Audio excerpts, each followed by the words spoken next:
Ask Me How I Know show. I'm your host, Julie Holly, and I'm so excited you're here.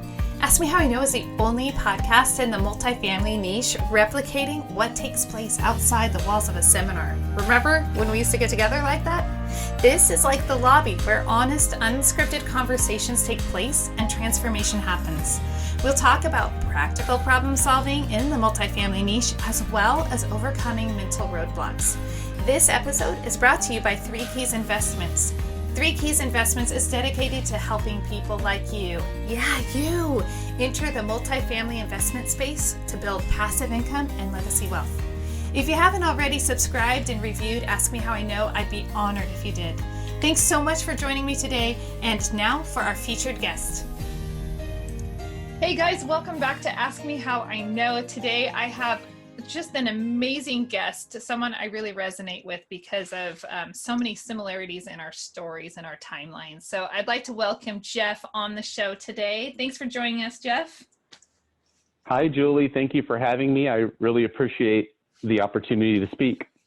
Yeah. Well, so Jeff, you're down in the Boise area. We're at like opposite ends. We have so many little interesting nuances. I don't know if you've picked this up, but you're down in South Idaho. I'm at like the very tip of North Idaho, and I've got my family down there. We have a lot of the same similarities. I was thinking about our journeys that we're taking and how you're in the Boise market, breaking in as a property manager. And I'm breaking in, literally ready to hop on a plane here at the end of the week to go put boots on the ground in my target market. And I'm wondering, let's have a conversation about breaking in, because, oh, good golly, it can be so hard to break into a new place. It could be hard to break into anything, really. Starting a new job. How stressful is that? Like you know what you're hired to do, but you don't know how you're going to do it, until you learn and you go through, the trials and tribulations of getting to know your peers and your boss. And so, I've been doing this pretty much my whole life. I am, my wife will tell you, I'm like the most, unstable person that probably she's ever met, because she grew up in the same town. Her mom and dad were together. They raised the kids. The dad went to work. The mom stayed home. Your typical, story. And she's just had this stability her whole life. And then, here I come popping into her life, and I've moved pretty much to every state on the West Coast. I've moved to almost every city in Southern California. I've really soul searched through my life to try to find a job that I'd really like to do. And it was always a struggle for me. But the struggle was fun, and I learned a lot from that struggle, but it really, geez, talk about unstable. You're talking to that guy. That soul searching is really important. And some of those people that come off as unstable and everything, they reach, I always go back to people like Henry Ford and many other very successful people. And, it's those middle years in life where they started actually reaching their success. They had these travels to get there. So is it really, are you really unstable, or is it just a journey to get where you're supposed to be? Oh, it's a full journey for sure. I joke about being unstable, and in fact, I grew up in so many different parts of our nation and neighborhoods, good and bad. And to me, that's really what I feel has developed me into who I am today, and ultimately into who the person, the father, the husband, the professional that I've become. So I wouldn't change my past for anything. There's just no way that I would have. And with that, in fact, you mentioned in the beginning of our conversation here, coming into the Boise area, hopefully your audience doesn't hate me for this, but I'm one of those who migrated up from Southern California, and like probably most everybody who's listening. Exactly. I mean, I moved up here into the Treasure Valley, and I had property management experience. I did not have a problem finding a job. In fact, I moved to a lot of different jobs up here in this area because I was really trying to find my way and searching through really my purpose. And, here I am 7 years later, and I've networked with almost everybody in this market, from property management companies to property managers. I mean, a lot of people in this area know me, and I love that because I've been able to develop relationships that have gotten me, places and where I am today. And I'm so grateful. And I have now the ability to take on all that experience that I've acquired, throughout my journey in life, not just property management. And I've been able to put myself out there, so to speak, to let people know that I exist, to let them know that, hey, if you're looking for property management, let me help you find the right property management company, or let me help you find the right property that you want to invest in. You don't have to hire me. I don't come with that demand. I've always lived my life with the philosophy of, and you're going to probably think this is corny and it sounds silly and too simple, but help. I've always wanted to help. Doesn't matter what I've done, riding my bike to school as a kid, I see a dog stray.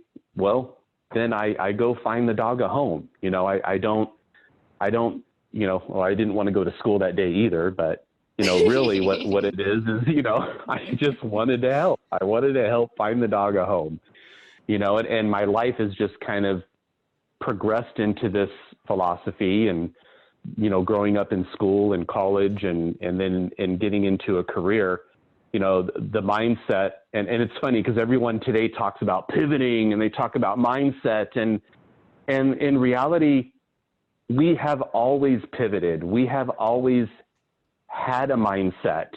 Nothing has changed, but everybody's focusing on those two key words. And in my perspective, I've been doing that for 30 years.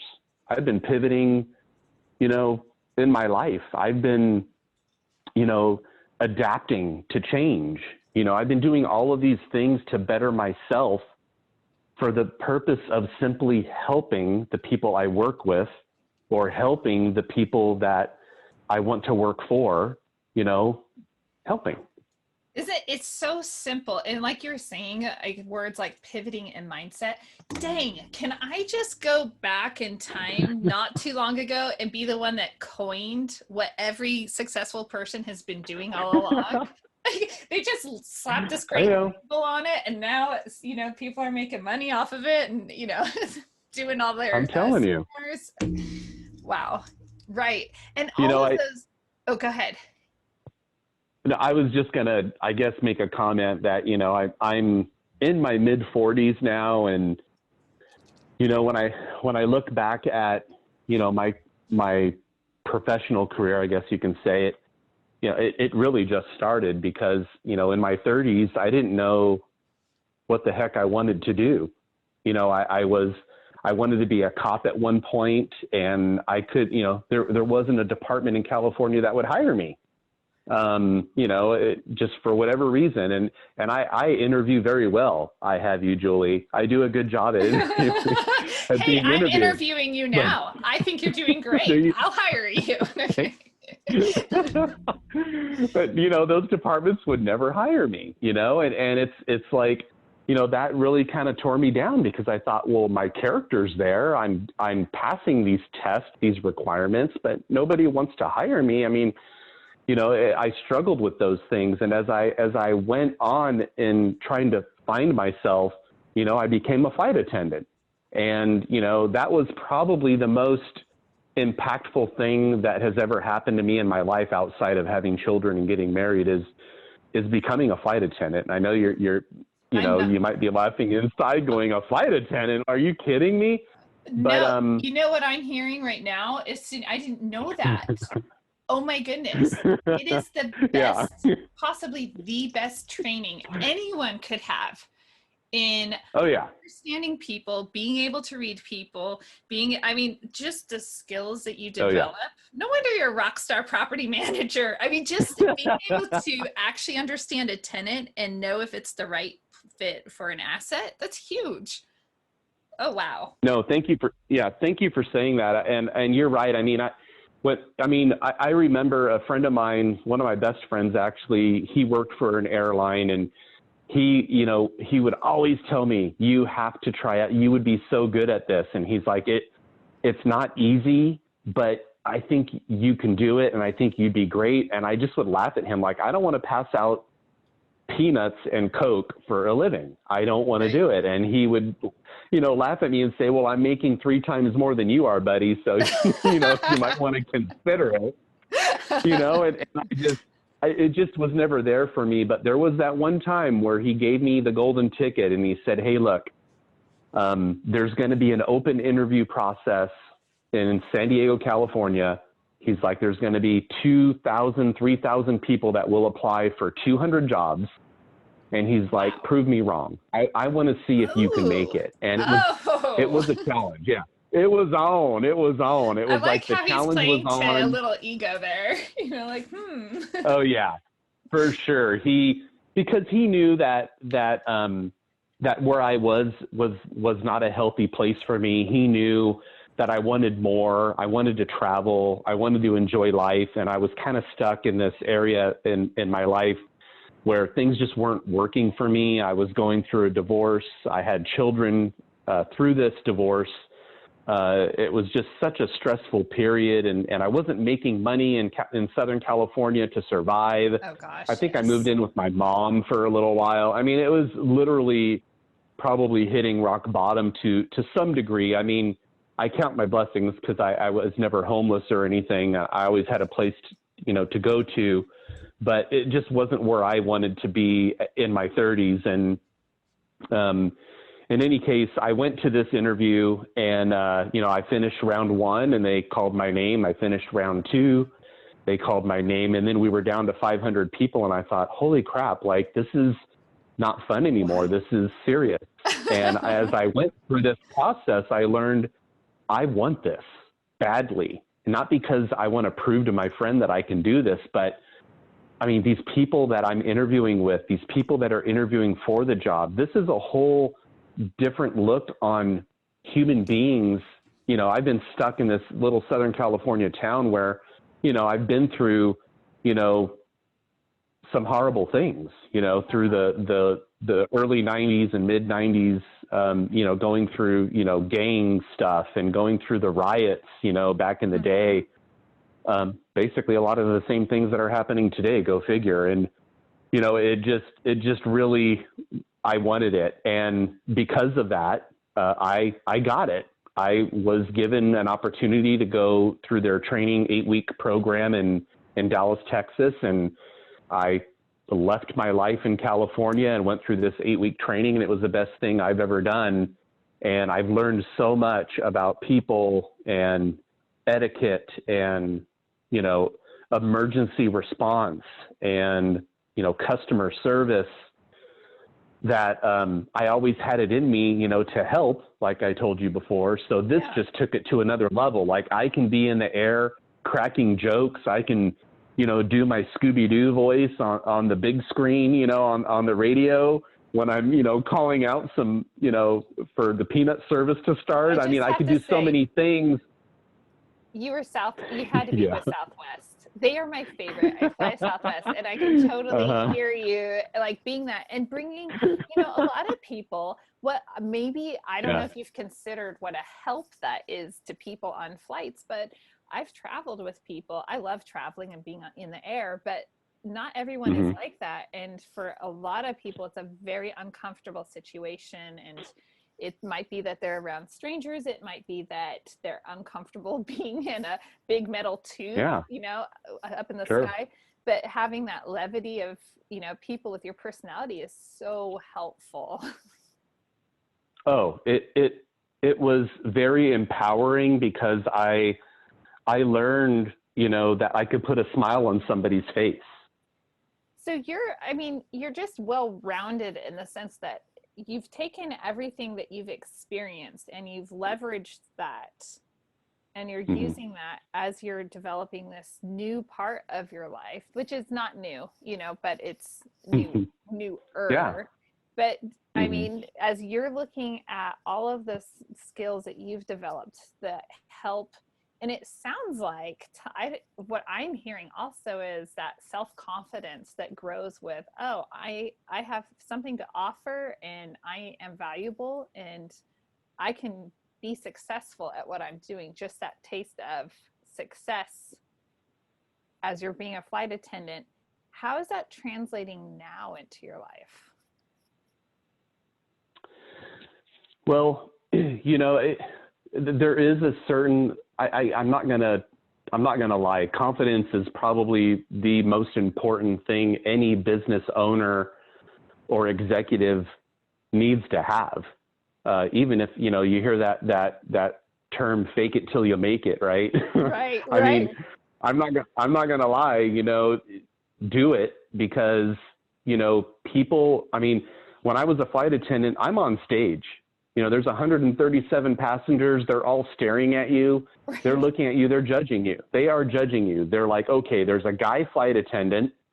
Wonder what he's all about, and they start, I'm serious. They really are judging you. And yes. yeah. And I've been judged my whole life. I grew up in Long Beach, California, where I grew up in a not so great area of Long Beach where there were gangs and a very diverse, area. And, me being really a minority, I'm white, Mm-hmm. I'm a mixture of European, but mostly white. And with that, I was judged because I had Black friends, I had Chinese friends, I had Mexican friends, I had skinhead friends, and I had long hair friends. I didn't fit into any one particular group because I saw the love for everybody. It just wasn't in my eyes, and because of that, I was judged. And and as you develop and you get older and you mature, it's the same way in business. If you say something that doesn't sound right, or you make a mistake when you speak, or God forbid, you didn't button that middle button on your shirt when you're talking to, when you're on stage, so to speak, you're being judged. I really am grateful that I don't have to fake it until I make it, because I've reached this plateau where, coming from Southern California and working in those markets in property management, and then I had the luxury of working with a company actually out here in Boise, where they they flew me to Reno and New Mexico and Seattle. So I got to work in some of those markets. And then I went to Nashville and a market in Arkansas. So, I started to really get out there, and at the end of the day, I learned that, my industry in property management or real estate, everybody's market is unique. Everybody's got a different thing going on, but they're all relatively the same. You look at them, and look at their trends and what their historical information says and where they're trending. And from there, anybody can really assess their own opinion on what that market's going to do. So I hope that answered your question to some degree about, yeah. It did. It totally did. You're amazing. I was, and here's my filler word. My daughter calls me on it all the time. She's like, Mom. And now that as you're working in Boise, you are doing something that I think is absolutely remarkable. And I'm wondering what effect it will have on property management. And I might even say, is this new modern property management? Is this the direction property management will head? I love the heart behind what you are doing. And I'm wondering if you can explain a little bit about how it's different. Sure. First, before I get into that, I don't know what your listeners are like, if they're property managers or property owners or investment people, or maybe all of the above.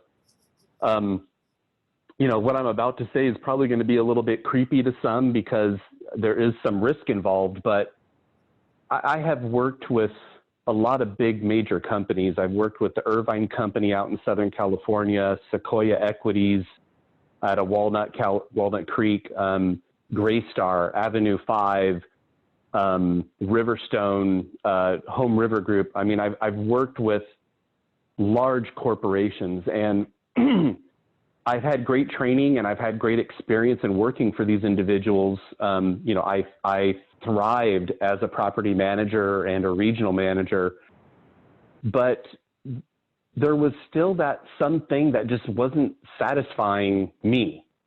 And, every 2 years I kept looking for a job, and it wasn't about money. It was like a personal growth thing in my head where I was sick and tired of dealing with the black and white. And what I mean about that is there's a policy you have to follow because you're a property manager, and you don't have the ability to raise your hand and say, look, I know that our policy is this because it's in black and white, but here's what I want to do. Why? Because it's better for the tenants, or it's better for the employees.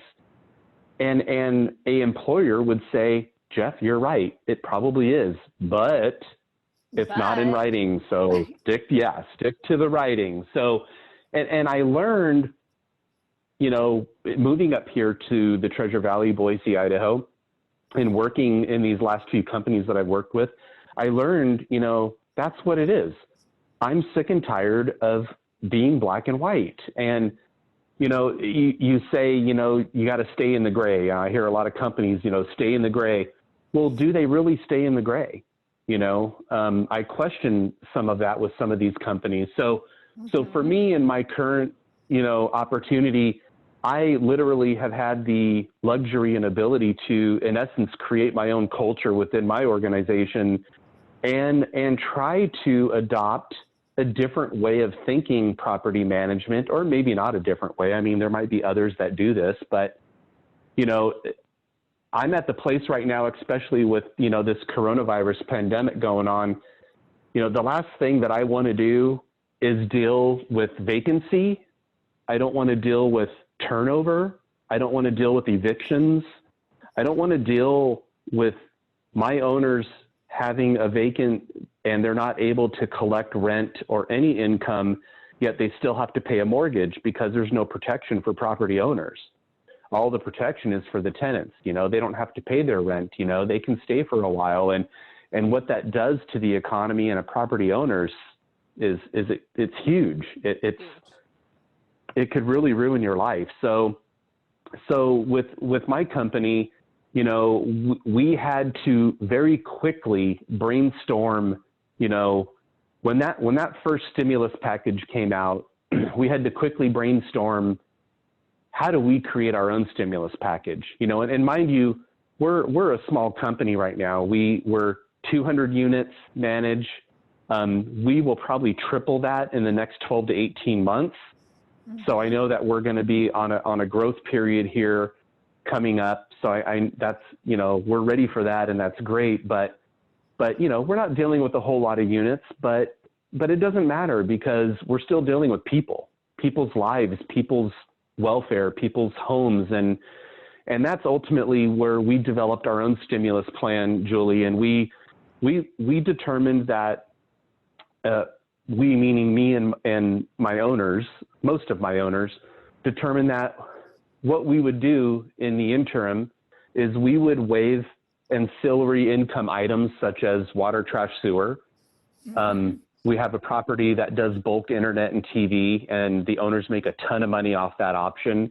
And that's a whole nother conversation that I'd love to talk to you about sometime, is bulk internet and TV and how much passive income. I mean, what a great opportunity to grow the value of a apartment or, a duplex, multifamily type.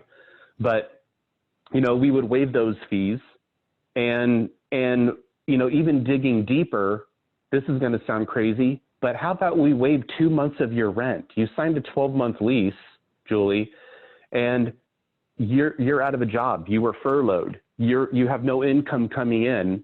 That next paycheck was going to pay your rent for the month of May or June.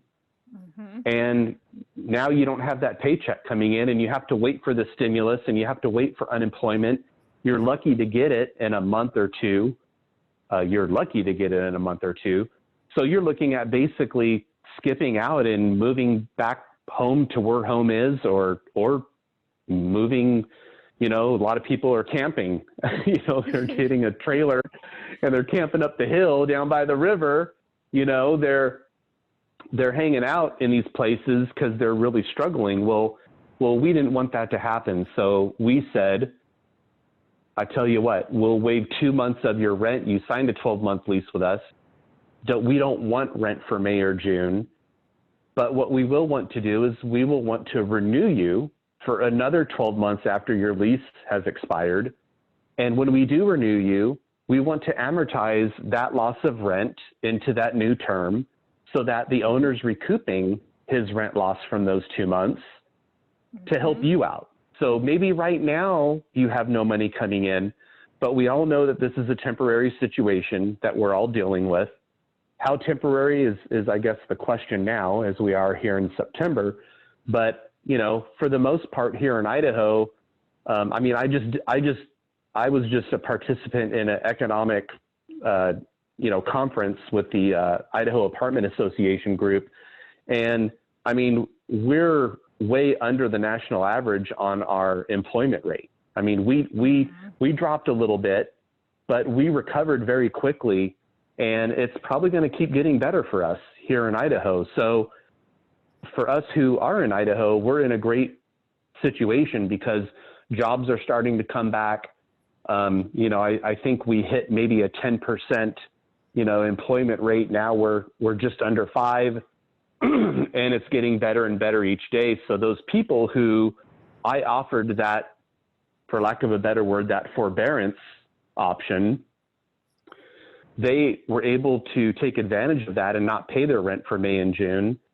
And they can pay an extra $120 a month at their next term because I've allowed them to save some money to have food on the table. And to me, that's helping people. And it's a huge win for my owners and for me because we developed this strategy and it kept people in their homes. So my owners didn't have to deal with a vacancy. They didn't have to deal with turnover. They didn't have to deal with an eviction and what the cost is for an eviction. They didn't have to deal with furniture being left behind and what they're going to do with it and where they're going to store it and, paying for the fees for all of that and then getting a new renter in by advertising and requalifying somebody else and sitting at least 3 weeks vacant until we find somebody. So I don't know. You tell me, is that the right thing to do? I say, hell yes. It is the right thing to do.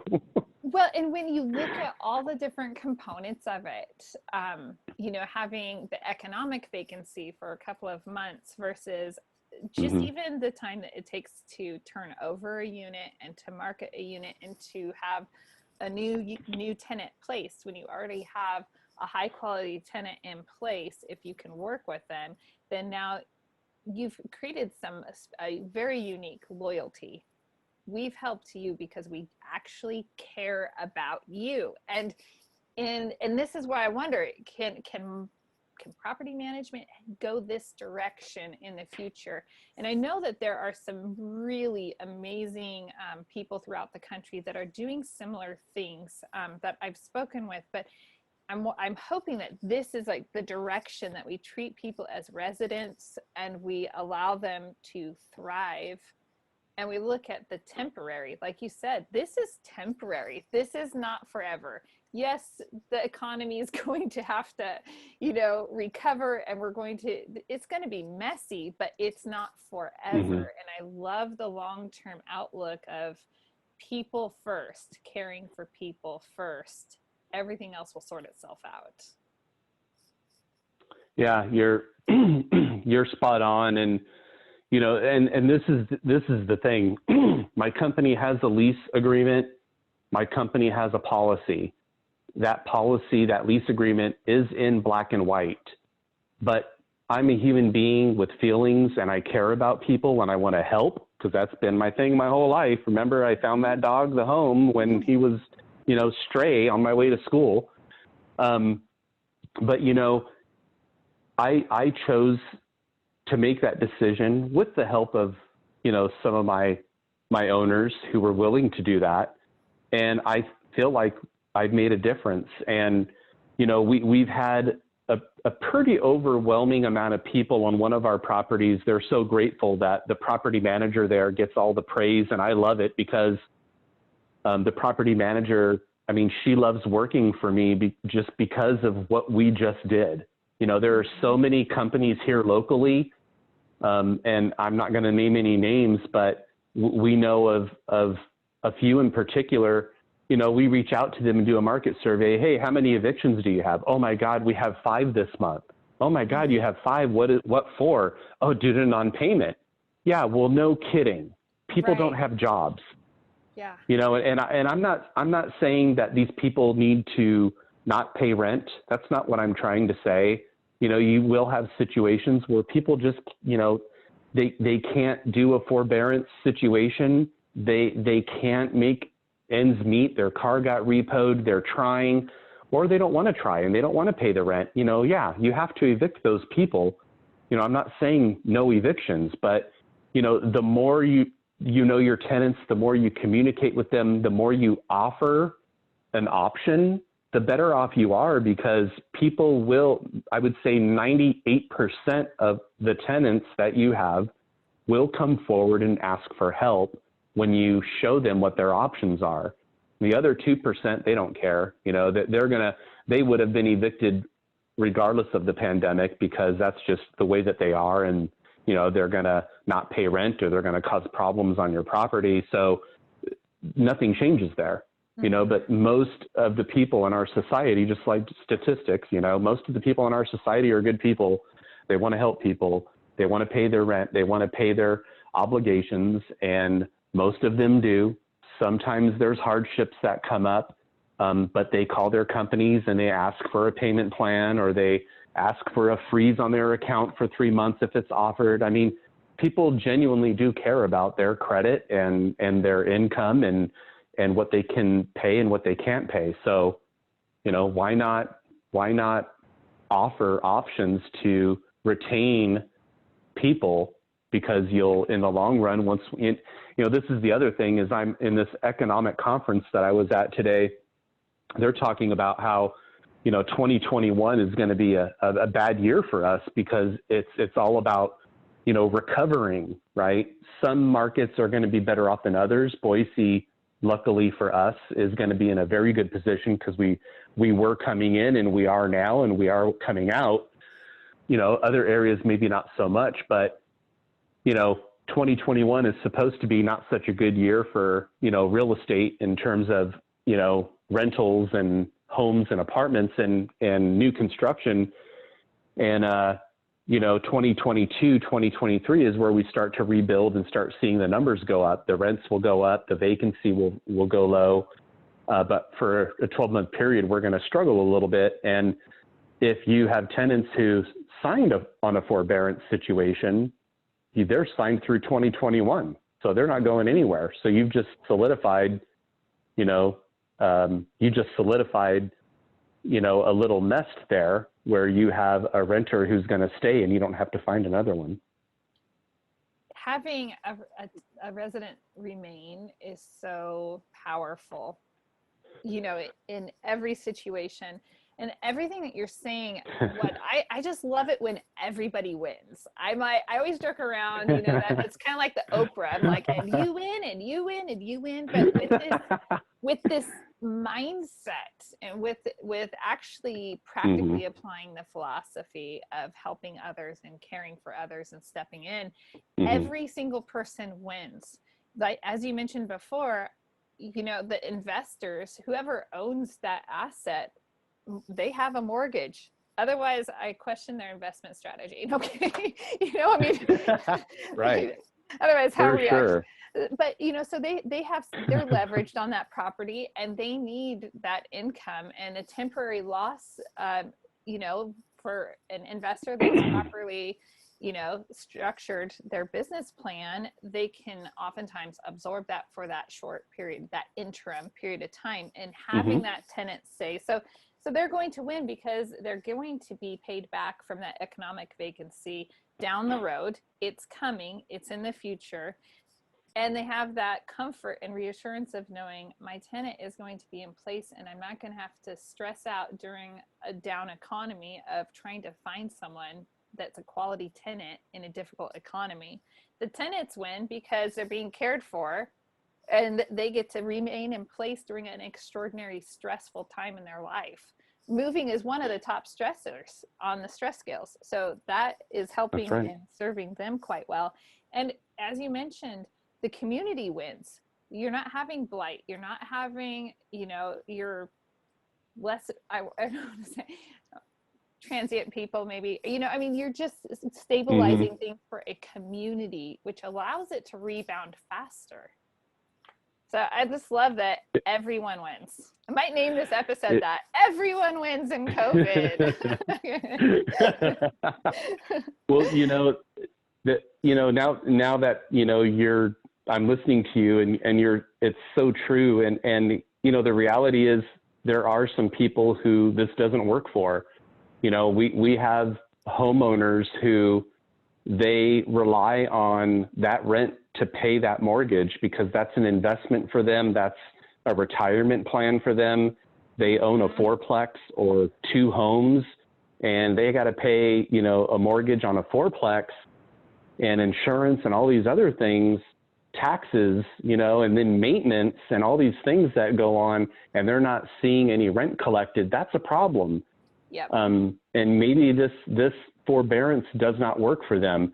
Luckily, here in Treasure Valley area, we don't necessarily, we're not running short on, traffic or leads coming into the area. We have a huge growth, spurt that's happening and has been happening, and it's slowed down a little bit recently, but, it's going to climb back up again into the next year after the winter. That's just the way that it has always been, regardless of a pandemic or not. And anyways, these owners that I'm talking about, yeah, it sucks and I feel for them. And my only suggestion or comment to those who do own a fourplex or a home would be, well, you're the homeowner for a reason. The risk involved in owning real estate. So you should have been prepared for, the inevitable. And if you are a smart investor or a homeowner who understands that, then you'll be fine. You'll take a hit like everyone else, but you'll rebound. And for those of you who haven't planned for that because you didn't know any better, well, then you should probably look into some resources in your local area for people who can educate you on those things, because you need to know what plan B is. And there's that funky word that you probably heard a lot. What's your plan B? What's your plan C? Well, hopefully we don't have to go to plan C, but there's always a plan A. This is we're already on plan C. Plan C is COVID. Right? True. True, but no, you're right. But because we're dealing with it right now, it could be a plan A. I mean, I don't have a plan. I don't have a plan, for, what's to come next. This is what's to come next. We are having to adapt to the way things have transpired in our economy and our nation, and we have to get through this together. And going back to those small property owners, I know that it's hard for them, and I sympathize with that. And here in Boise, I can say we're lucky enough to where they could have a vacant location and they can re-rent it fairly quickly and maybe have a small loss compared to other parts of our nation. Yeah, and definitely other parts of the nation. Idaho in general is in a very different, well, all the Californians are coming to Idaho, so Oh yeah, kind of helping us out there. that's what I've heard. That's what I've heard anyway. Right. Wow. Jeff, as we wrap things up, what a fantastic, I appreciate everything that you have shared with us today. It's phenomenal. I'm wondering Thank if you. there, like, as if you haven't already given a lot of different gems and perspectives for people to, contemplate. Do you have anything else that you want to leave the listeners with?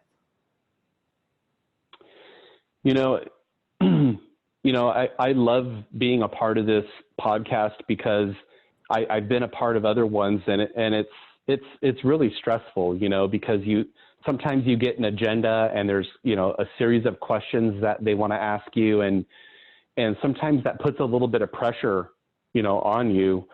What I like about this podcast is, it's just a free talking experience. And I'm a jack of all trades and a master of none. So that instability that I referred to early on comes to some sort of stability now, because you're probably here, listening to me going, this guy's not unstable. He's making total sense to me. But all of those things transpired into me speaking from the heart.